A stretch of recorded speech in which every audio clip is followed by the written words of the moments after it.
La mesa redonda que ahora vamos a tener lleva por título La performatividad de la imagen digital. Nos acompañan Gerardo Toledo Ramírez, es profesor investigador del área semiótica del diseño en el Departamento de Evaluación del Diseño, CIAD Azcapotzalco. Realizó un doctorado en diseño digital en Western University en Ontario, Canadá. Ha publicado numerosas investigaciones y artículos sobre virtualidad, performatividad y entornos interactivos, enfocándose en las múltiples identidades y subjetividades emanadas de la escenificación virtual, así como los efectos estéticos y artísticos que de ellos se deriva. Por otra parte, Jorge Ortiz Leroux es profesor investigador del área de semiótica del diseño, CIAD Azcapotzalco. Realizó un doctorado en diseño y estudios urbanos en la UAM Azcapotzalco, es miembro de la revista independiente La Guillotina y ha realizado diversos videos documentales y experimentales, así como trabajos de collage digital. Realiza investigaciones en torno a las mutaciones en las redes telemáticas y sus efectos sociales y culturales en los entornos reales y virtuales.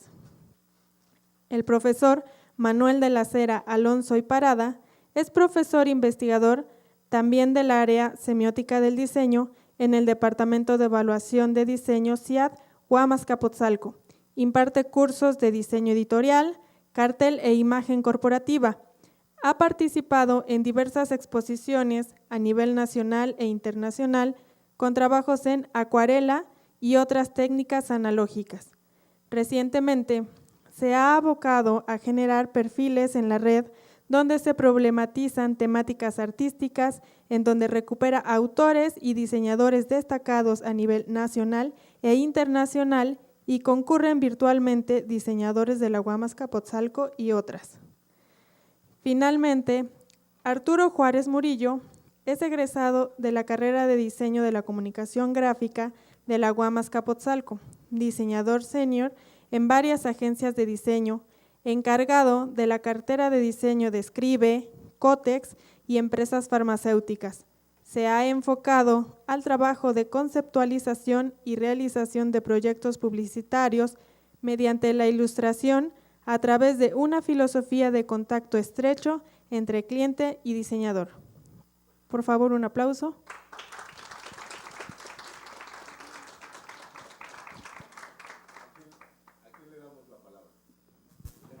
Gerardo, a ver, por favor. Ok, buenas tardes. Esta es la hora en que uno esperaría como que apareciera un tequilita por aquí, ¿no? Ya es la hora y es viernes además. Miren, les anticipo que vamos a tener algunas cuestiones técnicas. Yo voy a hablar libremente de mi enfoque en particular.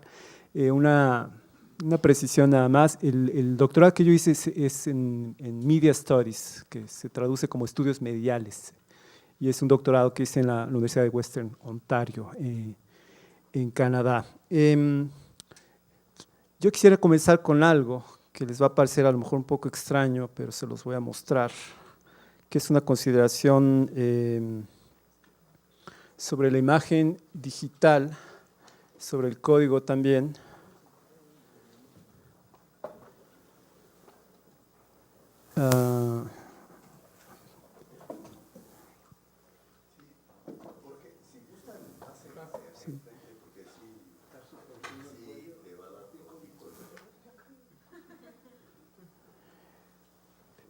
Voy a comenzar con este video.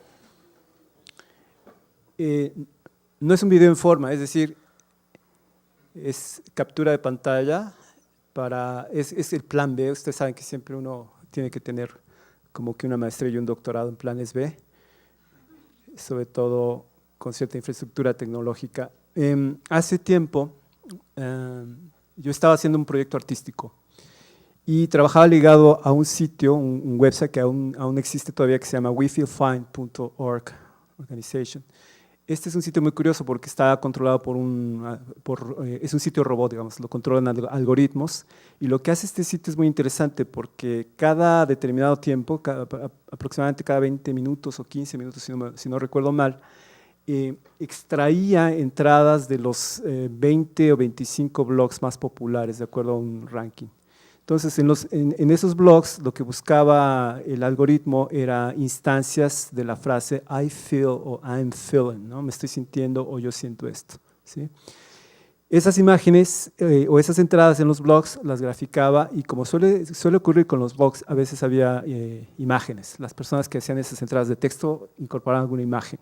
Ustedes se pueden imaginar qué tipo de imágenes, ¿no? De todo tipo, hasta algunas, por cierto, porno, obviamente, ¿no?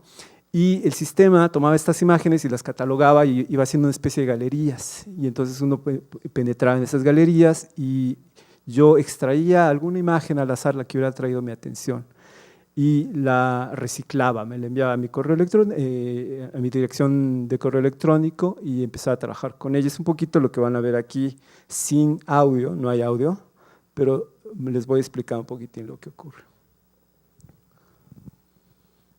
Entonces,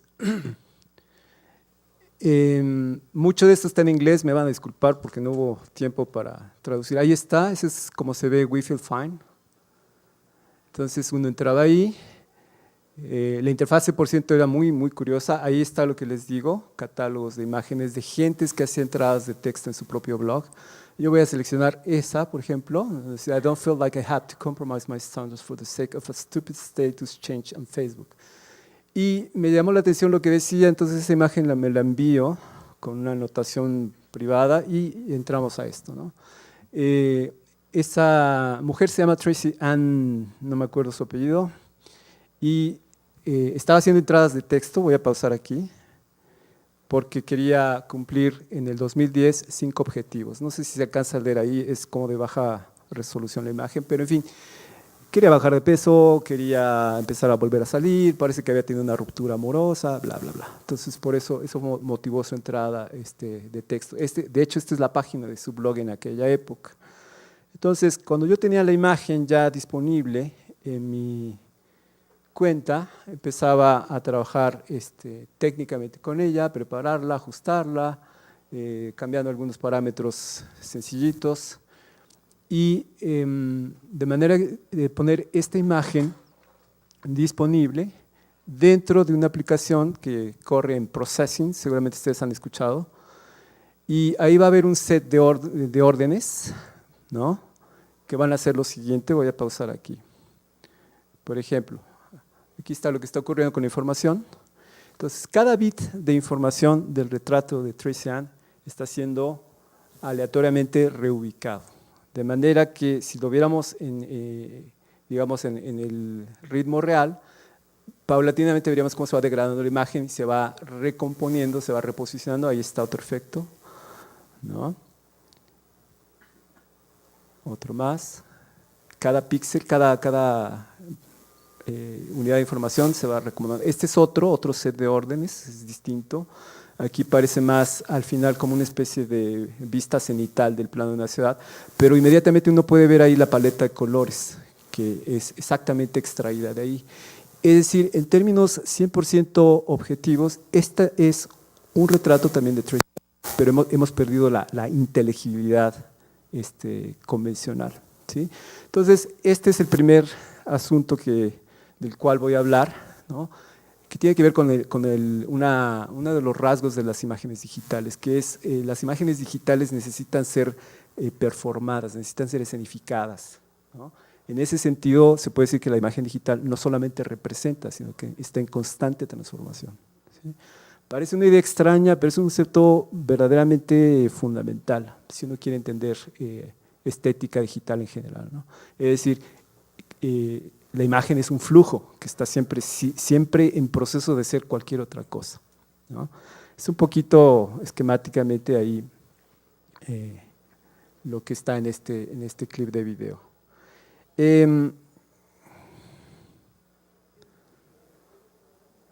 Voy a mostrarles de dónde nació esta como adicción por trabajar con estos elementos. tenía por acá. Sí, aquí está.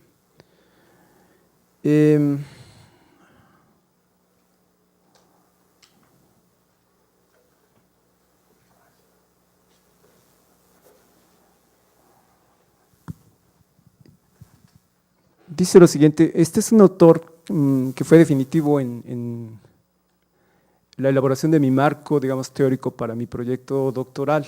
Es un analista, investigador de los media y también es un artista. Su nombre es Florian Kramer, es holandés y tiene un libro maravilloso que se llama Words Made Flesh, las palabras se transforman en carne, ¿no?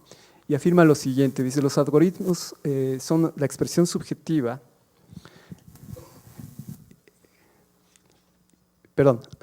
dice, los algoritmos como una expresión subjetiva no se conciben en la poética clásica de las computadoras, ¿no? En ambos territorios, lo oculto y la computación científica, o en la magia, en la cábala, en el enciclopedismo o en el cálculo algorítmico, se apoya en la idea de que la computación expresa un orden objetivo de mayor nivel, ya sea divino o sean las leyes de la lógica y las matemáticas, ¿no? Dice, difícilmente sorprende que la computación siempre oscila entre estos dos mundos, ¿no? El mundo del oculto y el mundo científico. Son como dos polos, y estos, entre ellos se difuminan las fronteras, de la matemática pitagoriana a la computación metafísica, o el trabajo experimental, por ejemplo, como el de Karl-Heinz Stockhausen o de John Cage en la música, ¿no? Y sin embargo, la semántica de los lenguajes formales, por ejemplo, la elección de su denominador común, como en el lulismo, el alfabeto, indicaría que la computación nunca ha sido, perdón que haya cortado ahí porque es nada más una captura de imagen por el tiempo, pero la idea es la siguiente, que la base, digamos, de los lenguajes mágicos y la computación es la misma, es decir, la posibilidad de animar cosas mediante el uso de palabras. Palabras, entiéndase aquí como el uso de código, y es un poquito lo que veíamos en el ejemplo anterior. Esta es, digamos, parte de un eje de investigación que yo he estado trabajando. Rapidito, ya que estoy aquí en preview, este es uno de mis últimos trabajos publicado, se llama Consensual Hallucination, Bryn O's Second Life-Based Artwork. Bryn O es el nombre de un avatar que corresponde a un artista. Este es un capítulo que aparece en una revista en línea que se llama La creatividad en el metaverso. Para aquellos de ustedes que no están familiarizados, el metaverso es lo que se llamaba hace unos años convencionalmente el ciberespacio. Pero el metaverso incluye todas estas cuestiones que han ustedes estado escuchando desde ayer, de realidad aumentada, realidad virtual, estas cuestiones híbridas. Y en el número 4 de junio del año pasado, bueno, ahí aparece este capítulo, ¿no? Ese es parte del trabajo de investigación, y en este trabajo yo hago un acercamiento al proceso creativo de esta artista, que trabajando en un entorno virtual hace una aplicación verdaderamente fantástica de esos mismos principios de la imagen digital como los que estábamos viendo, ¿no? La imagen flujo y todo eso. Esta es otra publicación, se llama la aplicación imaginaria, y está editado por el DJ Spooky, que no es otro que Paul B. Miller, y por Svitlana Matviyenko, que es una compañera mía del doctorado. Es un libro que acaba de salir hace 2-3 meses. En ese libro se hace una recopilación de diseños que sirvan para, digamos, presentar ante el público lo que serían aplicaciones imaginarias, aplicaciones que no existen, ¿sí?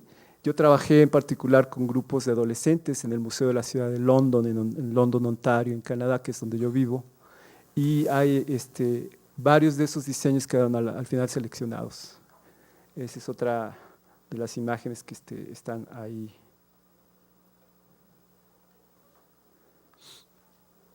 Este es un libro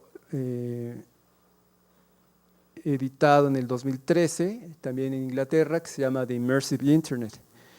Y en este texto igualmente tengo un capítulo y en ese capítulo hablo de esta convergencia, que es un poquito a donde voy a dirigir lo que resta de lo que les quiero presentar, ¿no? Ahí está. Es un libro de varios autores, cerca de 12 o 14, si no recuerdo mal, y cada uno de ellos tiene una perspectiva. Va en todo el rango, desde las perspectivas más optimistas o tecnoutópicas hasta las más críticas, ¿no? O tecnofóbicas. La mía es una posición crítica que habla de cómo convergerían en algún punto ya más o menos mediano plazo, fundamentalmente dos cosas, los entornos virtuales y las redes sociales, ¿no? Hay perspectivas que apuntan hacia un uso muy preocupante, muy perturbador de un avatar que necesariamente tendría que ser un avatar estandarizado por cuestiones técnicas, obviamente. Y yo argumento en ese capítulo que el uso de un avatar estandarizado es exactamente lo que menos ninguno de nosotros quisiera, porque nos corta mucho de identidad, mucho de subjetividad, mucho de este uso tan controversial hoy en día entre lo que es privado y lo que es público, ¿no? Me imagino que eso va quizá a conectar un poquitín con lo que nos va a platicar Manuel en relación a Facebook, ¿sí? Entonces, ese es un poquitín lo que voy a mostrarles. Los antecedentes son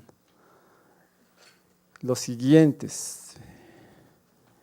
Yo comencé a trabajar cuestiones interactivas desde hace muchísimos años, prácticamente a principios de los años 90, mediados de los años 90, y hacía cosas tan extrañas como esta. Esto lo van a ver sin música, desafortunadamente el sonido aquí sí sería importante, ¿no? Este es como un cuaderno interactivo, está hecho en Flash en las primeras versiones, y yo puedo decir que sin dominarlo, pero soy más o menos autodidacta en el uso de ActionScript, que es no es un lenguaje de programación, es más bien como scripting para mover estas cuestiones. Pero en estos capítulos, y además aprovechando la figura de Jerry García, ¿alguien sabe quién es Jerry García? Son muy jóvenes ustedes, muy chiquitos.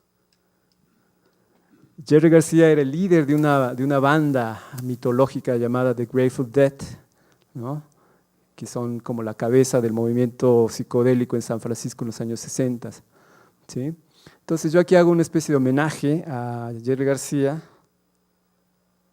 y son como pequeños juguetes elaborados a través de código o bien de scripting, alterando algunas condiciones. Por ejemplo, algo que era característico en Jerry García es que en un accidente de su juventud perdió la mitad del dedo, perdón, no es seña, de este dedo.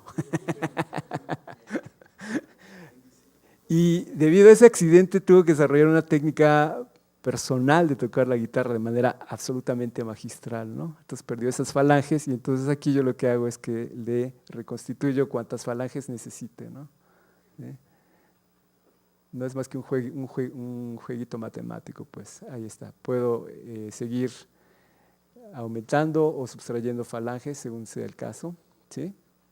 Y en la aplicación original autocontenida en un CD-ROM, pues está, obviamente hay tracks y hay música, es como más rico en términos sensoriales, ¿sí? Ahí van a estar al infinito. Yo podría seguir aquí agregando falanges.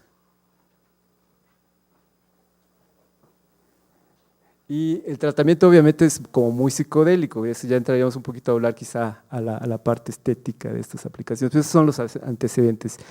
Esto es del año 2003 o 2004, si no recuerdo mal. Rápido les muestro otros. Que a mí me encanta, todavía lo veo, me maravilla porque es muy misterioso. Es sobre la misma narrativa sobre la falange perdida de Jerry García. Entonces estos son organismos que no existen biológicamente, son como organismos vivos, pero que se comportan siguiendo órdenes. Entonces es ahí donde se ve aplicada este precepto teórico que les comentaba de Florian Kramer, ¿no? Por ejemplo, estas como coronitas que se ven aquí reaccionan detectan la posición del cursor y desaparecen, pero además en la aplicación original hay un efecto de audio, ¿no? Que acompaña, entonces se lo hace muy envolvente, como muy misterioso, casi esotérico, ¿no? Que es otro de los factores que quería yo explotar en particular. Este es una mezcla de animación y intervención sobre un clip de video también, con elementos esotéricos y psicodélicos. Por ejemplo, ahí está Alicia, que va a dar al hospital. Es una Alicia mucho más oscura y se le aparece el fantasma de Jerry García, ¿no? Alicia dialoga con el conejo, más bien el conejo le pregunta a Alicia qué pasa y ella sueña una falange que flota y atraviesa el espacio. Y entonces ahí empieza el caos, ¿no? Alicia va a tener que despertar a la realidad de una Wonderland totalmente distorsionada y maléfica, ¿no? Entonces todos estos temas obviamente van en consonancia con el estilo ultra psicodélico de esa banda.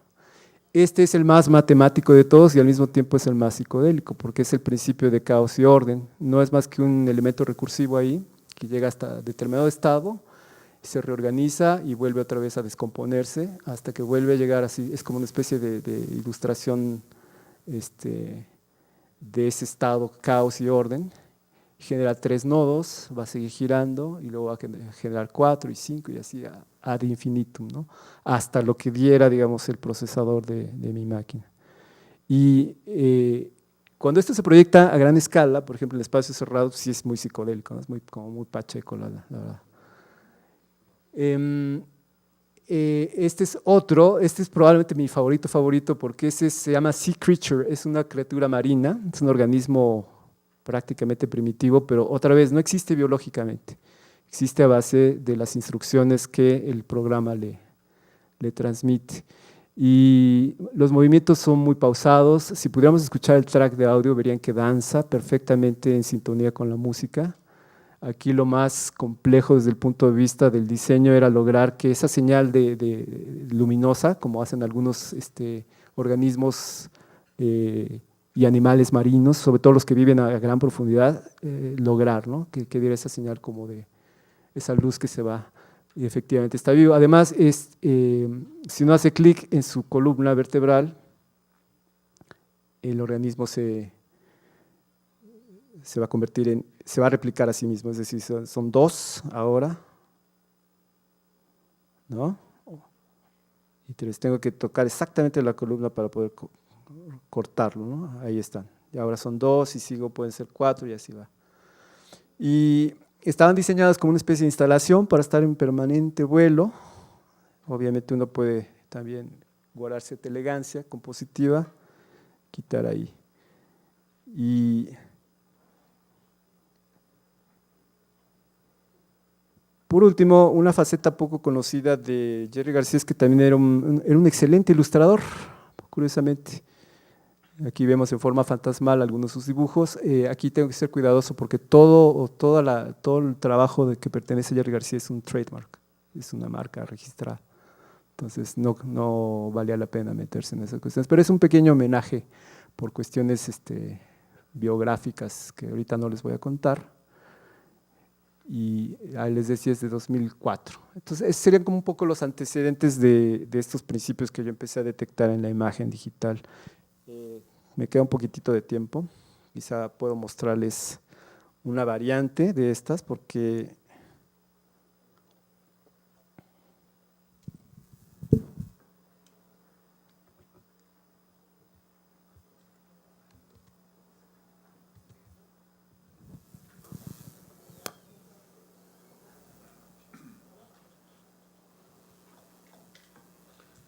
déjeme ver, estaba por acá. Ok, esta es una presentación que se hizo en el 2003 y consistía en llevar a algunas escuelas de diseño en Nueva York un modelo sobre una nueva licenciatura que se pensaba abrir aquí, en Guaymas, Capozalco. Esta es la versión en inglés. Voy a mostrarles la versión que se hizo aquí en español, que es el mismo principio interactivo, pero tiene otras cualidades, porque ahí me permite hablar con mayor propiedad. Ahorita se los muestro.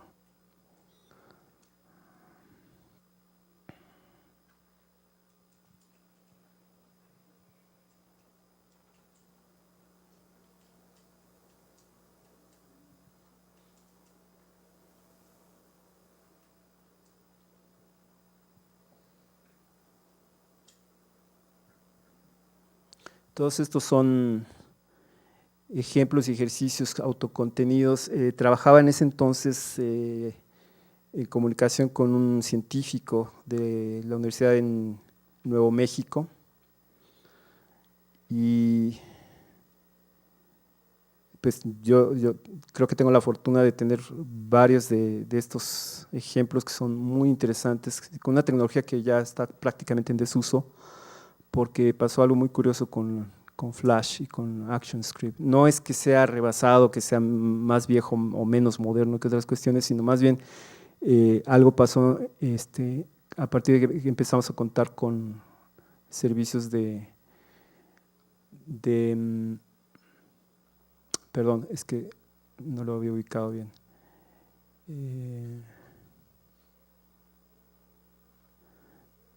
Les decía, con servicios de banda ancha.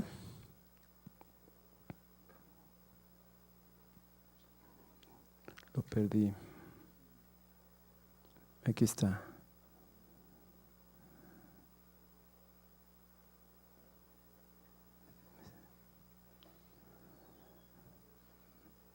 No, esta es otra cuestión. Bueno, para el efecto de lo que les quiero explicar es lo mismo. Perdón. Miren, esta idea de que la imagen se tiene que significar tiene muchas posibilidades, tanto creativas como de ilustración, como de organización de la información. Por ejemplo, esta fue la primera ocasión que yo estaba al frente del área de investigación en semiótica del diseño, esta es mi segunda ocasión. Y entonces la jefatura del área tenía que hacer una exposición de sus líneas de investigación, lo que hacíamos, cómo trabajábamos, etc. Entonces a mí se me ocurrió, como estaba con toda esta tecnología en ese momento, hacerlo de manera animada. Entonces es un juego con el espacio. Por ejemplo, esto es del remoto pasado, aquí mis compañeros se van a dar cuenta, ¿sí? Lo que hacíamos en esos años, quiénes eran y qué hacían y cómo operaban, ¿no? Teníamos distintas líneas, teníamos una de la semiótica de la cultura, entonces es una forma de contener la información, pero además de los aspectos de diseño, nos permite tener un entendimiento global, gestual, digamos, también, de lo que es la información. Y aquí lo más importante, que era en esa época el plan de desarrollo del área, que era como esto, ¿no? Es una, digamos, muestra esquemática de por qué estas cosas pueden tener distintas aplicaciones. No está sucediendo más que lo mismo, una variación de lo que veíamos en el primer ejemplo. La información se acomoda, es elástica, fluye, está en transformación. Es un poco lo que el planteamiento que yo haría así. Y bueno, quizá finalmente quiero mostrarles un proyecto que sí fue muy interesante también. Hice una variante, pero no lo voy a mostrar ahorita, sino, déjeme ver, está por aquí. Ok, este.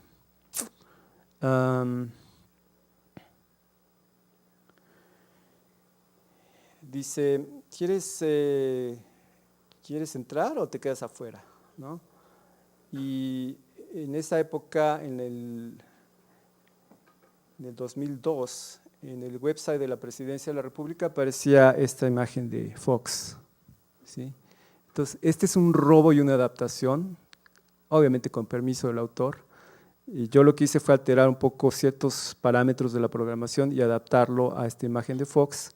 Aquí lo chistoso no está en lo que pasa, en lo que van a ver, sino en el audio que acompaña, que desgraciadamente no lo vamos a poder escuchar ahorita. Quizás si quito esto y con el volumen de mi máquina quizá lo perciban, ¿no? Entonces, son propiedades elásticas de la imagen, ¿no?